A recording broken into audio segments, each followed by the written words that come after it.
Hello friends, this is Nirupama from Lucknow. After a long time, I'm back with my videos. जैसा कि friends मैं पहले भी आप लोगों को बता चुकी हूँ कि मैं हेल्थ से रिलेटेड आप लोग को वीडियोस और इन्फॉर्मेशंस प्रोवाइड करती हूँ। मैंने लास्ट जो अपना वीडियो शेयर किया था दैट वाज अबाउट किस तरह से हम अपने आप को प्रिवेंट कर सकते हैं कुछ अच्छी फूड सप्लीमेंट्स के साथ में। आज मैं आप लोग के साथ शेयर करने वाली हूँ हमारा एक नया टॉपिक, हार्ट हेल्थ। रिसेंटली हम लोग बहुत देख रहे हैं, बहुत ज्यादातर सेलिब्रिटीज की जो डेथ हो रही है वो हार्ट प्रॉब्लम की वजह से हो रही है, चाहे उनको कार्डियक अरेस्ट हो चाहे उनका हार्ट फेलियर हो। और जो एज हम देख रहे हैं वो 40 से 50 के बीच में है। इतनी कम एज में अगर हार्ट फेलियर हो रहा है तो इसका रीजन क्या है? मैं अगर इस चीज को बात करूं तो ये एक बहुत बड़ा टॉपिक है और मुझे पिछले 2-3 महीने इसको रिसर्च करने में लगे कि क्या चीजें हैं जिनकी वजह से बेसिकली हमें हार्ट में इतना प्रॉब्लम होता है। तो कुछ जो मेन चीजें निकल कर आई हैं, एक तो कोलेस्ट्रॉल है। कोलेस्ट्रॉल के बारे में हम सब जानते हैं कि अगर हमारा कोलेस्ट्रॉल गड़बड़ है तो डेफिनेटली वो हमारे हार्ट को अफेक्ट करेगा। इसके बाद हमारा दूसरा एक टॉपिक आता है होमोसिस्टीन। ये एक बहुत नॉर्मल टॉपिक या बहुत जनरल टॉपिक नहीं है। होमोसिस्टीन एक ऐसा वर्ड है जिसके बारे में हर किसी ने शायद नहीं सुना हो। जो मेडिकल पर्सन है, डॉक्टर्स हैं, शायद उनको पता हो, but in general language homocysteine आप ये वर्ड नहीं सुनते। बट ये एक मेजर रीजन है हमारे हार्ट फेलियर का या हमारे कार्डियक अरेस्ट का। इसके बाद तीसरा जो टॉपिक आता है वो आता है आर्टरीज की ब्लॉकेज। अगर हमारी आर्टरीज में या हमारी धमनियों में ब्लॉकेज होगी सो उसकी वजह से भी डेफिनेटली हमारा जो हार्ट है उस पर प्रेशर रहेगा। इसके अलावा जो हमारा ब्लड प्रेशर है ये भी हमारी हार्ट के फंक्शनिंग को अफेक्ट करता है। तो हम वन बाय वन जो हमारे टॉपिक्स है उनको कवर करेंगे। आज हम बात कर लेते हैं कोलेस्ट्रॉल की, बिकॉज कोलेस्ट्रॉल एक ऐसा टॉपिक है जिसके बारे में हम सब जानते हैं, हमारे लिए कोई बहुत नई चीज नहीं है। बट इस कोलेस्ट्रॉल को हम मेंटेन कैसे करेंगे ये एक समझने वाली चीज है।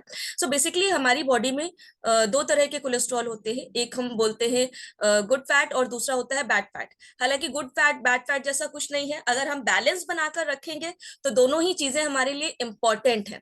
एक होता है एलडीएल जिसको जनरली नॉर्मल भाषा में बैड फैट बोला जाता है, दूसरा होता है गुड फैट, ओमेगा 3 बोलते हैं जिसको, इसको हम एचडीएल भी बोलते हैं। एचडीएल बेसिकली हमारे खाने में या हमारी डाइट में हमें नहीं मिल पाता है। एलडीएल आपको कहाँ से मिल जाएगा? जितने भी आपके ऑयल्स हैं, वेजिटेबल्स ऑयल्स हैं, उनसे आपको मिल जाएगा। अगर आप प्रोटीन के लिए मोस्टली जो चिकन ले लेते हैं या अंडा ले लेते हैं तो आपको एलडीएल वहां से मिल जाता है। जितनी भी फैट वाली चीजें हैं आपको एलडीएल वहां से मिल जाता है। अब हमारा जो एलडीएल और एचडीएल का रेशियो होना चाहिए वो 1:6 होना चाहिए। अगर हमारे पास एक एचडीएल हमारी बॉडी में आ रहा है तो उसके ऊपर 6 एलडीएल हो सकते हैं। 6 से अगर ऊपर जाएगा तो वो हमारे लिए नुकसान करेगा। इसी तरह से जो एचडीएल होता है वो हमें मोस्टली फिश ऑयल से मिलता है या फिर जो हमारे नट्स होते हैं, स्पेशली हमें अखरोट से मिल जाता है।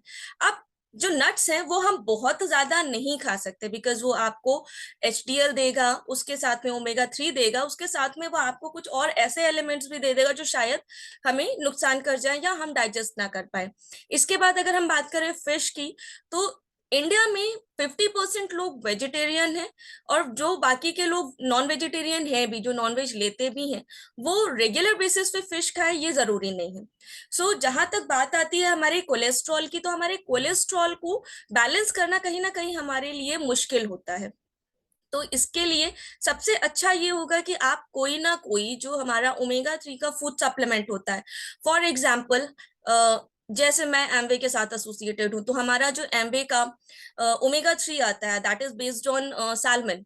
सैल्मन फिश से बनाया जाता है, सैल्मन ओमेगा 3 सॉफ्ट जेल के नाम से। अब उसमें आपको सैल्मन का फिश ऑयल मिल जाता है, उसके साथ ही आपको उसमें एनकोवी, मैकरेली और साराडाइन, इन 3 फिशेस का मिल जाता है फिश ऑयल। ठीक है। जो लोग वेजिटेरियन है वो भी इसको ले सकते हैं। अब जैसे ही आप एक कैप्सूल ओमेगा 3 का लेते हैं और दिन भर में आप एलडीएल यानी कि जो भी वेजिटेबल ऑयल है या जो कुछ भी फैट वाली चीजें आप खा रहे हैं वहां से आपका एलडीएल बॉडी में आ गया और इधर से आपका एचडीएल ओमेगा 3 के कैप्सूल से आ गया। अब ये बॉडी में आपका बैलेंस हो जाता है। तो जब आपका कोलेस्ट्रॉल बैलेंस रहता है इन दैट सिचुएशन ये आपकी आर्टरीज की ब्लॉकेज को भी कंट्रोल करता है। कहीं ना कहीं हमारी आर्टरीज की जो ब्लॉकेज होती है वो होती ही तभी है जब हमारा एलडीएल और एचडीएल यानी कि हमारा कोलेस्ट्रॉल बैलेंस नहीं होता है। सो आज के लिए हमारे लिए इतना है कि हम अपने कोलेस्ट्रॉल को बैलेंस करें। कोलेस्ट्रॉल को बैलेंस करने के लिए अच्छा होगा कि हम थोड़ा सा एक्सरसाइज भी करें, सो दैट हमारा जो बैड फैट यानी कि एलडीएल कलेक्ट हो रहा है बॉडी में वो भी थोड़ा थोड़ा एक्सरसाइज के थ्रू रिमूव होता रहे। सो विद दिस आज का टॉपिक यहीं पे एंड करते हैं। नेक्स्ट मैं संडे को आपसे फिर से मिलूंगी। हमारा नेक्स्ट टॉपिक हार्ट हेल्थ में होमोसिस्टीन का क्या रोल है और उससे कैसे हम प्रिवेंट कर सकते हैं अपने हार्ट को। अगर वीडियो आपको अच्छा लगा है तो प्लीज नीचे कमेंट करके बताइएगा। इनफैक्ट अगर आपका कोई क्वेश्चन हो तो प्लीज जरूर लिखें, मुझे बहुत खुशी होगी आप लोग के क्वेश्चंस को आंसर करने में। नेक्स्ट हम लोग संडे को मिलेंगे। Till then stay happy, stay safe, good bye. Video अच्छा लगे तो प्लीज लाइक एंड शेयर करें। Thank you.